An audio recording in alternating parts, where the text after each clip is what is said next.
വാർദ്ധക്യത്തിൽ അബ്രഹാമിനും സാറായ്ക്കും ദൈവം കനിഞ്ഞു നൽകിയ മകൻ ഇസഹാക്ക്. 100 വയസ്സ് കഴിഞ്ഞ അബ്രഹാമിനും 90 വയസ്സ് കഴിഞ്ഞ സാറായ്ക്കും പിറന്ന പൊന്നോമന ഇസഹാക്ക് അവരുടെ ജീവിതത്തിന്റെ സന്തോഷത്തിലേക്ക്, അബ്രഹാമിന്റെ വിശ്വാസത്തിലേക്ക്.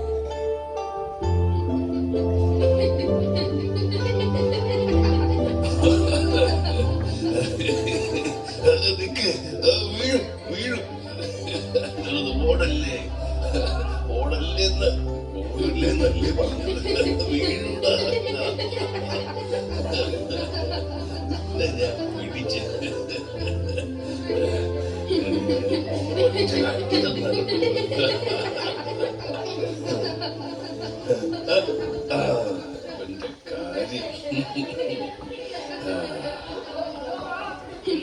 മോനെ ഓടല്ലേ, വീഴും.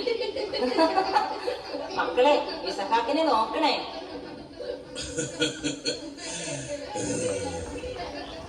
വാർദ്ധക്യത്തിൽ ദൈവം നമ്മോട് കാണിച്ച കരുണ അബ്രഹാമിന്റെ സന്തതികളെ ആകാശത്തിലെ നക്ഷത്രങ്ങൾ പോലെയും ഭൂമിയിലെ മണൽത്തരികൾ പോലെയും വർദ്ധിപ്പിക്കുമെന്ന് ദൈവം ഉടമ്പടി ചെയ്തിരിക്കുന്നു. ഈ മകനിലൂടെയാണ് ഒക്കെയും സഫലമാവുക.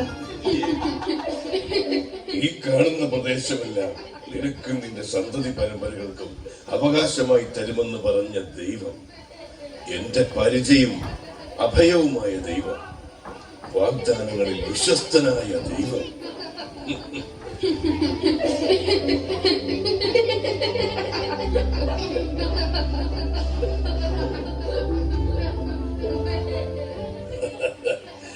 സാറ നോക്കൂ, നമ്മുടെ പൊന്നോമന മകൻ അവന്റെ ചങ്ങാതിമാരോടൊപ്പം.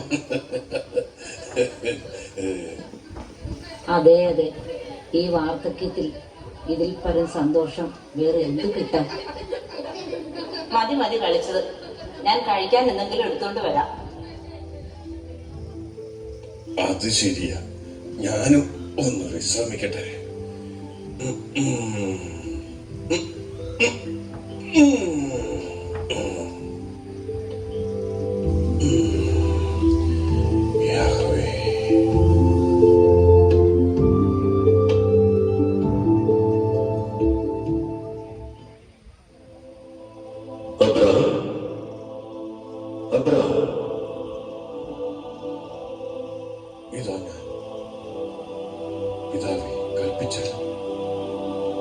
അബ്രഹാം, നീ സ്നേഹിക്കുന്ന നിന്റെ മകൻ ഇസഹാക്കിനെ കൂട്ടി മോറിയ ദേശത്തേക്ക് പോകണം.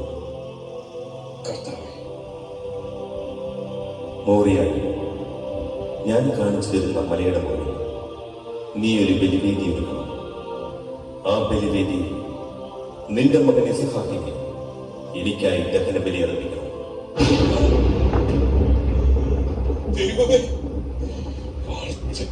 എനിക്ക് തന്ന മകന് അയ്യോ സാറായോട് എന്ത് പറയുന്ന, ഞാൻ എന്റെ മകനോട് എന്ത് പറയും? ദൈവമേ, ഈ അബ്രഹാമിനോട് പറഞ്ഞ വാഗ്ദാനങ്ങൾ ഇല്ല. ഒരുപക്ഷെ ഇതൊക്കെ എന്റെ തോന്നലുകളാണ്.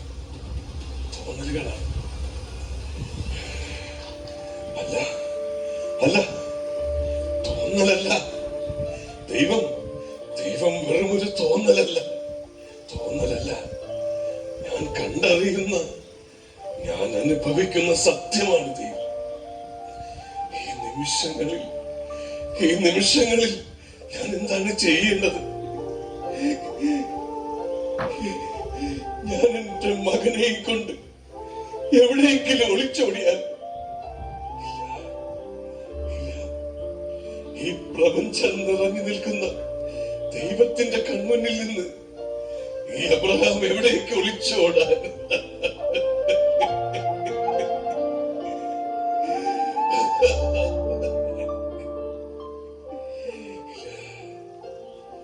ഞാൻ എന്റെ ദൈവത്തെ അനുസരിക്കുന്നു.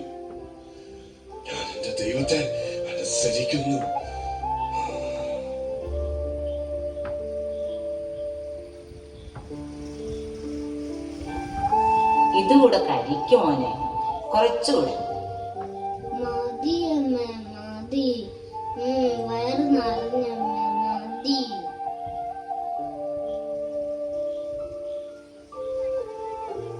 ഈ അവസാന കാലത്ത് ദൈവം തന്ന സന്തോഷം ഇനി ഒരിക്കലും ഉണ്ടാവില്ലെന്ന് ഇവളോട് എങ്ങനെ പറയും? നീ മുലയൂട്ടി വളർത്തിയ, നിന്റെ വിരൽത്തുമ്പിൽ പിടിച്ച് പിച്ച വെച്ച പൊന്നോമന മകൻ നാളെ മുതൽ നമ്മളോടൊപ്പം ഉണ്ടാവില്ലെന്ന് ഇവളോട് എങ്ങനെ പറയും? ദൈവമേ,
കഴുതയ്ക്ക് ജീവനിട്ടോ? ബലിക്കുള്ള വിറകും എടുത്തു വെക്കണം. യാത്രയ്ക്ക് തയ്യാറായിക്കൊള്ളുക. ഞങ്ങളിതാ വരുന്നു.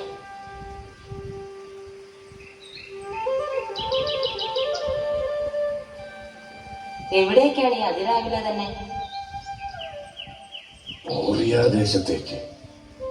മോനെ ഒപ്പം കൂട്ടുന്ന പതിവില്ലല്ലോ, പിന്നെ എന്തിനാ ഇസഹാക്കിനെ ഒപ്പം കൂട്ടുന്നത്? ഇസഹാക്ക് ദൈവത്തിന്റെ മകനല്ലേ? ദൈവം തന്ന മകനല്ലേ? ദൈവത്തിന് ഒരു ദഹനബലി അർപ്പിക്കണം. അതിന് സന്തോഷിക്കുകയല്ലേ വേണ്ടത്?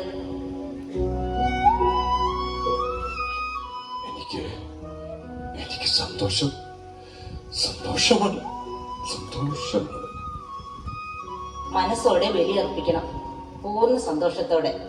എന്നാലേ ദൈവം പ്രസാദിക്കൂ.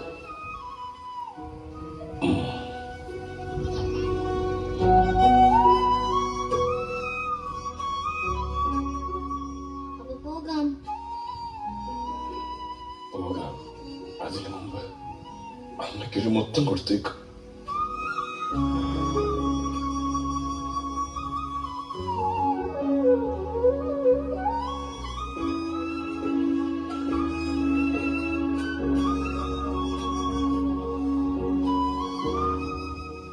പോയി വരട്ടെ.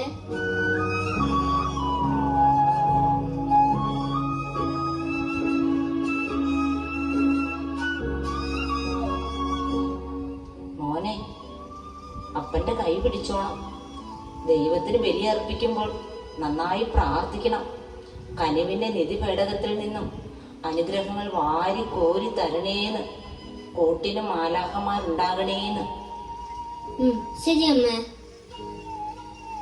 ദേ, മോനെ സൂക്ഷിക്കണേ. ഇതുവരെ അവൻ ദൂരെ എങ്ങും പോയിട്ടില്ലാത്തതാ. വേഗം മടങ്ങി വരണം. എനിക്ക് ഇവനെ പിരിഞ്ഞിരിക്കാൻ കഴിയില്ലെന്ന് അറിയാലോ.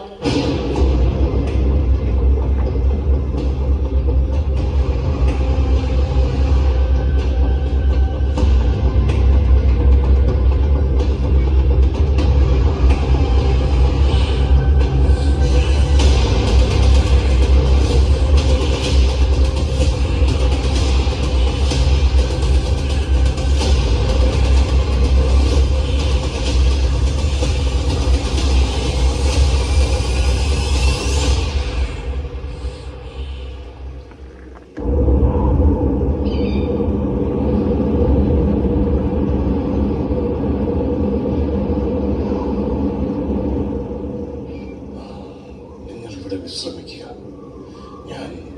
ഞാൻ എന്റെ മോനോടൊപ്പം പോയി സർവശക്തനെ ആരാധിച്ചിട്ട് മടങ്ങി വരാം. ശരി.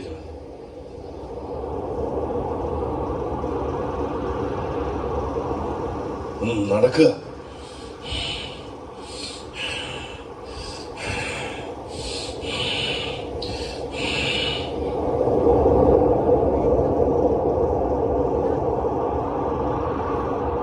അപ്പ നമ്മളൊരു കാര്യം പറഞ്ഞു.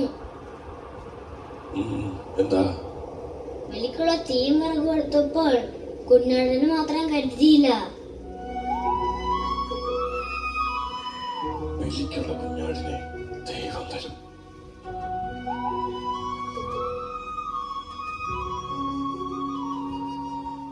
നൂറാമത്തെ വയസ്സിൽ എനിക്കൊരു മകൻ ജനിക്കും, സാറ ഒരു മകനെ പ്രസവിക്കും എന്ന് ദേവദൂതന്മാർ പറഞ്ഞപ്പോൾ സാറ ചിരിച്ചു. ഞാൻ വിശ്വസിച്ചില്ല. പക്ഷേ ദൈവം വാക്ക് പാലിച്ചു. അവിടത്തേക്ക് അസാധ്യമായിട്ട് ഈ ലോകത്ത് എന്താണുള്ളത്? നീ അബ്രഹാമിന്റെയും സാറായുടെയും മകനല്ല, ദൈവത്തിന്റെ പുത്രനാണ്. അബ്രഹാം ഏതാമിന്റെ മകനല്ല, ദൈവത്തിൻ്റെതാണ്. ഈ ലോകവും അതിലെ സമസ്ത ജീവജാലങ്ങളും ദൈവത്തിൻ്റെതാണ്. മനസ്സിലാകുന്നുണ്ടോ മോനെ?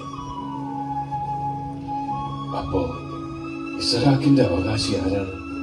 ദൈവം. ആ ദൈവം നിന്നെ തിരികെ ചോദിച്ചാൽ അപ്പ എന്താ അപ്പ?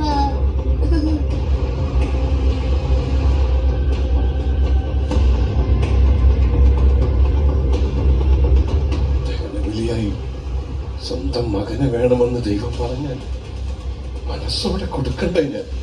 അപ്പ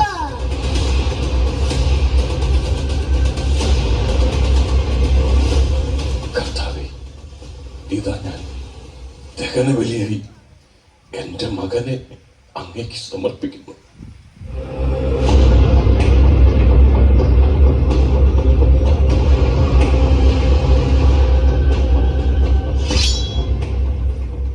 അബ്രഹാം,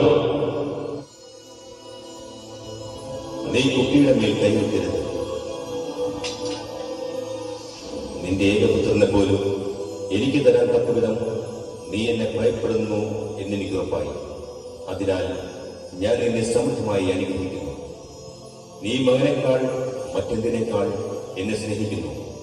നിന്റെ വിശ്വാസം നിന്നെ രക്ഷിച്ചിരിക്കുന്നു. ലോകാവസാനം വരെ നീ സ്മരിക്കപ്പെടും.